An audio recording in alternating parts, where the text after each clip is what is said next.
Selamat pagi anak-anak. Puji Tuhan, berjumpa kembali di hari ini. Tetap sehat dan bersemangat di hari yang baru ini. Sebelum memulai aktivitas hari ini, mari kita mengikuti renungan firman Tuhan pada pagi hari ini yang diambil dari buku Yesus adalah teman terbaik dan setia yang ditulis oleh Pendeta Marolop Sagala. Judul renungan firman Tuhan pada pagi hari ini adalah Marahlah anak sulung itu. Sebelum kita lanjutkan, mari kita awali dengan doa. Terima kasih Tuhan Yesus untuk hari yang baru ini. Sekarang kami siap untuk mendengar firman-Mu. Kiranya Roh Kudus-Mu hadir bersama kami. Terima kasih Tuhan Yesus. Amin.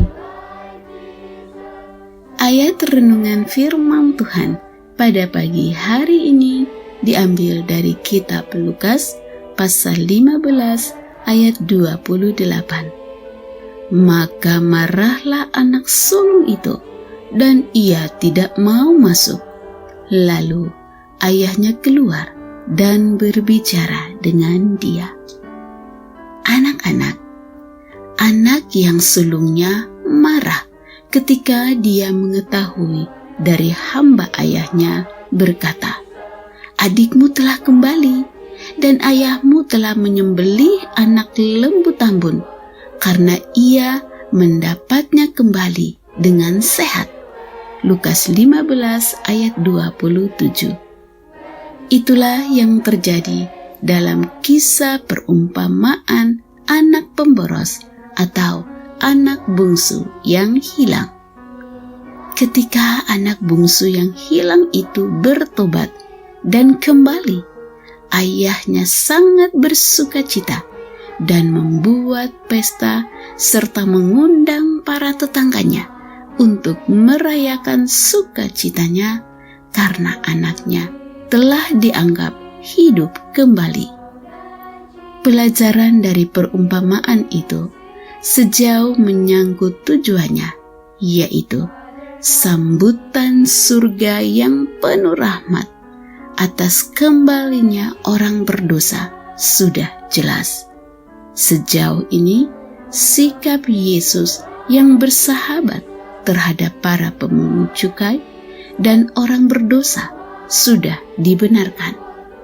Tetapi, kisah dalam perumpamaan ini masih disambung dengan menunjukkan sikap anak sulungnya yang marah.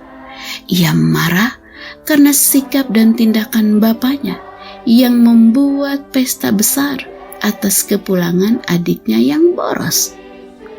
Itu menggambarkan sikap ahli-ahli Taurat dan orang-orang Farisi terhadap orang-orang berdosa dan para pemungut cukai yang datang mendengar pengajaran Yesus. Ketika anaknya yang sulung berada di ladang dan ketika ia pulang dan dekat rumah, ia mendengar bunyi seruling dan nyanyian tari-tarian.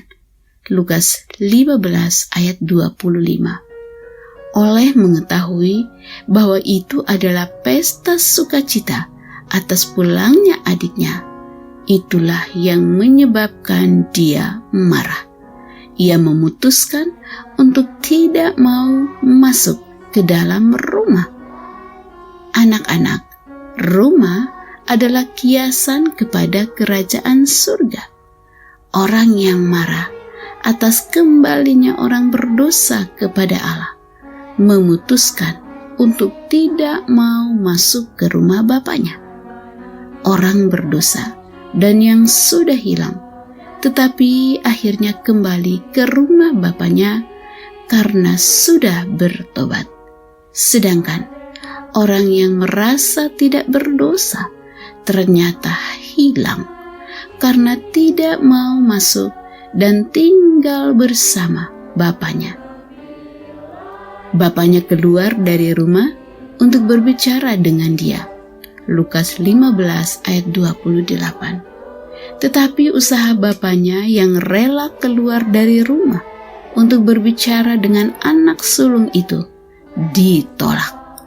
Dia tetap menolak sekalipun berulang kali ayahnya menjelaskan secara pribadi. Itulah gambaran sikap dari orang Farisi dan ahli-ahli Taurat. Mereka merasa bahwa mereka itu benar dan memiliki kebenaran, tetapi tetap tidak menyambut undangan Yesus. Anak-anak yang dikasihi Tuhan Yesus, jangan pernah merasa diri benar dan sudah benar. Apalagi jangan suka menganggap orang lain itu orang berdosa. Yesus oleh anugerahnya menyambut orang berdosa, tetapi jangan malah engkau menutup jalan orang berdosa ke surga. Demikianlah renungan firman Tuhan pada pagi hari ini. Kiranya Roh Kudus menolong anak-anak sekalian untuk tidak pernah merasa diri benar dan sudah benar, dan tidak menganggap orang lain itu adalah orang berdosa. Sehingga Yesus oleh anugerahnya akan menyambut kita sebagai orang berdosa dan membawa kita ke dalam kerajaan surga yang telah Ia sediakan bagi kita. Kiranya Tuhan Yesus memberkati dan melindungi anak-anak sekalian pada sepanjang hari ini. Amin.